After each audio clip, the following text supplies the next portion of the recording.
Hello everyone. आज हम पढ़ेंगे the difference between powers and status of Rajya Sabha and Lok Sabha. इन दोनों के पावर्स और स्टेटस अलग अलग है, अनइक्वल है। तो देखते हैं क्या क्या है। अभी जनरल हमें पता है कि लोकसभा की स्ट्रेंथ होती है 550 सीट्स, राज्यसभा की स्ट्रेंथ है 250 seats. So comparatively Lok Sabha is a bigger body. Okay, keeping this in mind, let's start. First, a money bill can be introduced only in the Lok Sabha and not the Rajya Sabha. एक money bill जो होता है वो सिर्फ और सिर्फ लोकसभा में introduce किया जा सकता है, राज्यसभा में नहीं इंट्रोड्यूस किया जा सकता। सेकेंड, राज्यसभा कैनॉट अमेंड और रिजेक्ट अ मनी बिल.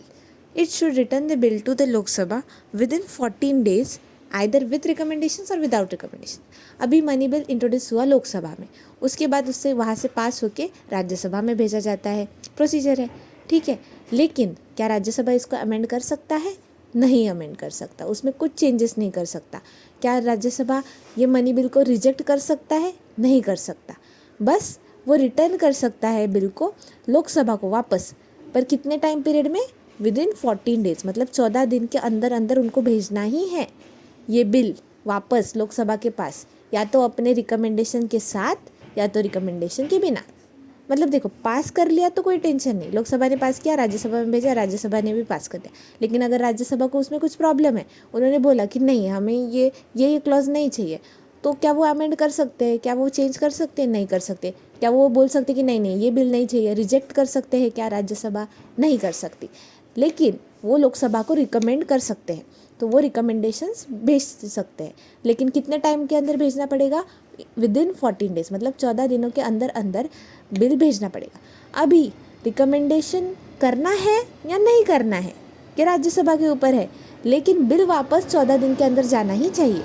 मतलब अगर मेरे पास कुछ रिकमेंडेशन है तो मैं रिकमेंडेशन के साथ भेजूँ, या फिर मेरे पास कुछ रिकमेंडेशन नहीं है या तो मैं बिना रिकमेंडेशन के साथ भेजूँ, 14 दिन के बाद हमें वापस भेजना ही पड़ेगा. आप पास करो, रिजेक्ट करो, कुछ भी हो, ठीक है.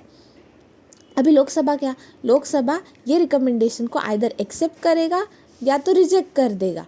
सबको कुछ एक्सेप्ट करके कुछ रिजेक्ट कर दे, ऐसा कर सकता है. कोई भी केस हो, money bill is deemed to have been pass by the 2 houses. मतलब अभी राज्यसभा ने मनी बिल को रिकमेंडेशंस के साथ वापस भेज दिया लोकसभा में. लोकसभा वाले बोले कि नहीं, हमें नहीं लगता, हमने जो किया था वही सही है, और हो गया. तो फिर से राज्यसभा में नहीं जाएगा, ये बिल पास हो गया ऐसा बोल देंगे दोनों हाउस से, वो भी ठीक है. तो लोकसभा का पावर ज़्यादा है in matters of money bill. They can accept or reject any of the recommendations of the Rajya Sabha, and in both the cases money bill is deemed to have been passed by the houses, both the houses. Okay, let's see next. A financial bill not containing solely the matters of Article 110 also can be introduced only in the Lok Sabha and not in the Rajya Sabha, but with regard to its passage both the houses have equal powers. मतलब क्या, देखो, financial bills मतलब क्या होते हैं? Financial bills मतलब वो bills जिनमें फाइनेंस की बातें हो, ठीक है. अभी इसमें क्या क्या आता है? मनी बिल्स आते हैं, करेक्ट, और bills under finance bills under article 117. Okay, ठीक है. तो ऐसे 2-3 टाइप के money bills, sorry financial bills होते हैं. तो सारे मनी बिल्स जो है वो फाइनेंशियल बिल्स है, लेकिन सारे फाइनेंशियल बिल्स मनी बिल्स नहीं होते, क्योंकि फाइनेंशियल बिल में देखो ये भी आते हैं बिल्स अंडर आर्टिकल 117, ये भी आते हैं, फाइनेंस बिल्स होते हैं कुछ, वो भी आते हैं. लेकिन मनी बिल्स में सिर्फ मनी बिल्स है, ये सब टॉपिक्स कवर नहीं है. तो मनी बिल्स सारे के सारे फाइनेंशियल बिल होते हैं, लेकिन फाइनेंशियल बिल मनी बिल्स नहीं होते. तो ऐसा फाइनेंशियल बिल. और हाँ, मनी बिल कब होता है? एक बिल में अगर आर्टिकल 110 के अंडर कुछ मैटर्स दिए, कुछ सब्जेक्ट दिए हैं, वो सब्जेक्ट्स का मैटर हो बिल में, कोई बिल है उसके जो सब्जेक्ट्स है वो related to the points given in article 110, वो सब्जेक्ट पे ही होंगे तो ही उसको मनी बिल कहा जाएगा. मतलब देखो, आर्टिकल 110 एक क्राइटेरिया देता है, ऐसे ऐसे कुछ पॉइंट्स है, और बोलेगा कि अगर किसी बिल में ये पॉइंट्स है तो उसको बोल देंगे मनी बिल, ठीक है. तो ऐसा बिल होता है मनी बिल.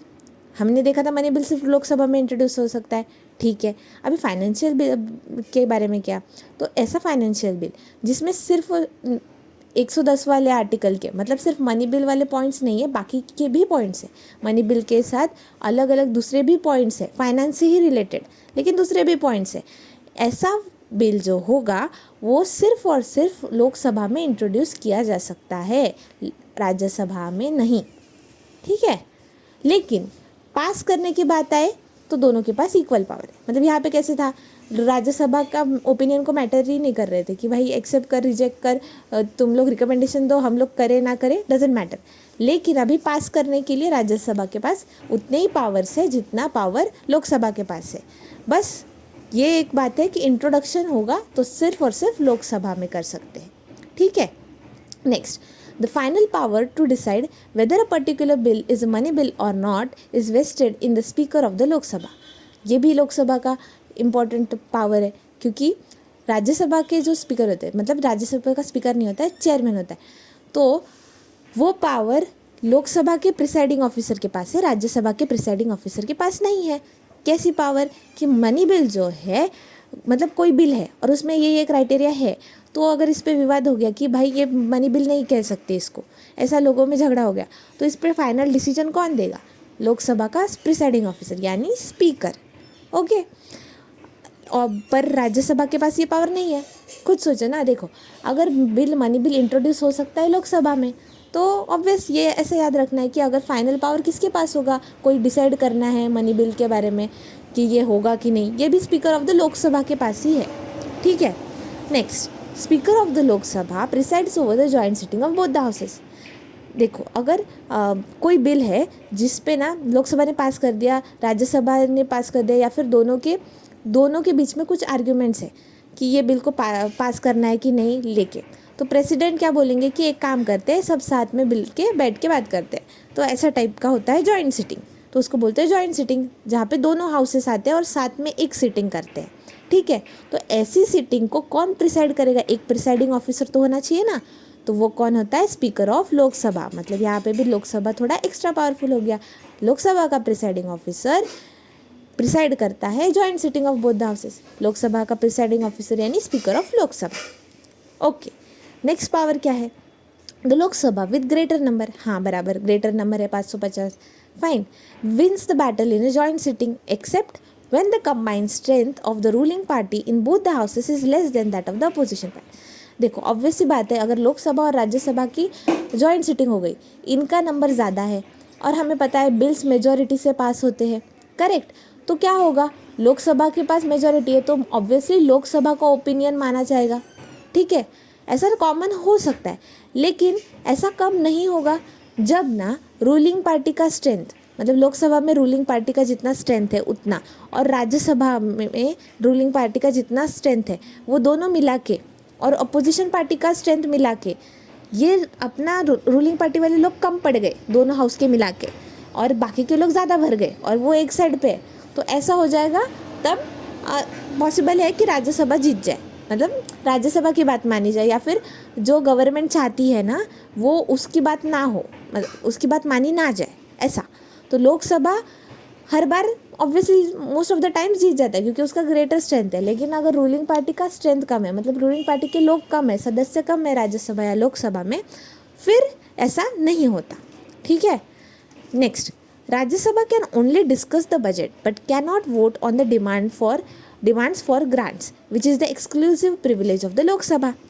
तो राज्यसभा सिर्फ डिस्कस कर सकता है बजट को सिर्फ डिस्कस कर सकता है, उस पर वोट नहीं कर सकता है, डिमांड्स फॉर ग्रांट्स पे वोट्स नहीं कर सकता। अब ये डिमांड्स फॉर ग्रांट्स क्या है, अभी देखो मतलब अपनी गवर्नमेंट है, उसके अलग अलग मिनिस्ट्रीज़ है, डिपार्टमेंट्स है, हर किसी का अपना खर्चा है, अलग अलग स्कीम्स आती है, बहुत कुछ होता है। तो ये सब स्कीम्स, डिपार्टमेंट्स, अलग अलग जो मिनिस्ट्रीज़ है, अपने अपने खर्चे के लिए बिल्स लाती है कि भाई हमें इतने पैसे चाहिए, हमें डिमांड करती है कि हमें कुछ ग्रांट्स दे दो, कुछ पैसे दे दो।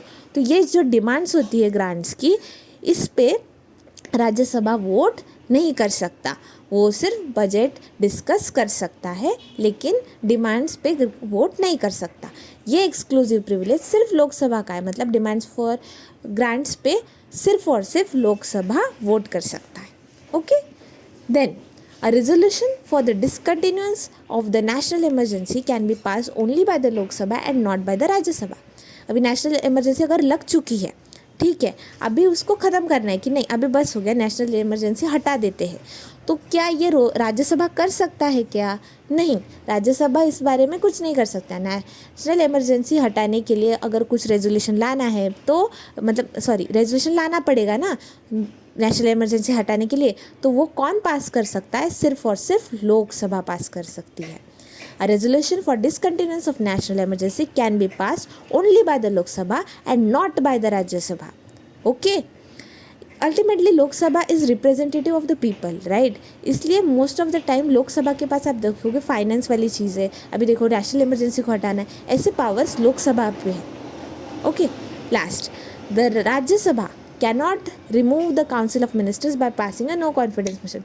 ये नो कॉन्फिडेंस मोशन होता है एक जो लोकसभा में पास किया जा सकता है अगर मतलब अपोजिशन को लग रहा है कि गवर्नमेंट अपना नंबर नहीं दे सकती, मतलब अगर मेजॉरिटी हुई कोई रूलिंग पार्टी की तब वो गवर्नमेंट फॉर्म करेगी, ठीक है। लेकिन मोस्ट ऑफ द टाइम्स ऐसे केसेस होते हैं जब अपोजिशन पार्टी बोले कि नहीं गवर्नमेंट के पास नंबर नहीं है, मतलब जितनी सीट्स होनी चाहिए सरकार बनाने के लिए उतनी सीट्स नहीं है, तो आप प्रूव करो कि आपके पास नंबर है, मतलब आपके पास मेजॉरिटी लोगों का सपोर्ट है, रूलिंग पार्टी के पास है।